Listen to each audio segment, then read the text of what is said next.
কোনো দল আছে কিনা আমি জানি না, 43% শিক্ষিত উচ্চশিক্ষিত নারী নিয়ে কোনো দল গঠিত, সেটা বাংলাদেশ জামাত ইসলামী। আমাদের ডক্টর শফিকুর রহমান সাহেব, তিনি নিজে ডাক্তার, তার ওয়াইফ ডাক্তার, 2টা মেয়ে ডাক্তার, একটা ছেলে আছে সেটাও ডাক্তার।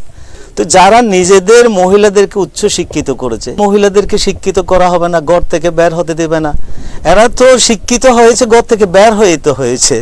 সংসদে গিয়ে মহিলাদেরা গান গাইতেও আমরা দেখেছি। ঈদের নামাজের কালকের ঘোষণা দিতে তিনি বলেছেন ঈদের নামাজের জানাজা আগামীকাল অনুষ্ঠিত হবে, সেই রকমও আমরা দেখেছি। সুতরাং জামাত ইসলামীর সাথে নারীদের কোনো রকমের কনফ্লিক্ট লাগিয়ে দেওয়ার মতো অবস্থান এখন বাংলাদেশে নাই। সীমাবদ্ধতাকে দূর করতে হবে। রাস্তাগুলোতে যানজট, টমনিতে, তারপরে আনোয়ারার জয়কালে হাটে, এমনকি ব্রিজের কাছেও সেই যানজটগুলো নিরসন করতে হবে। বাচ্চাদের বেকারত্ব, আমাদের বাচ্চাদেরকে আগেই চাকরি দিয়ে তারপর অন্যান্য ব্যবস্থা করতে হবে, আমরা সেটাও জানিয়েছি তাদেরকে। আর সবচেয়ে বড় কথা হলো যে আনোয়ারা এবং কর্ণফুলীর এটা একটা বেল্ট, প্রকৃতপক্ষে 3 দিকে নদী আর একদিকে সমুদ্র।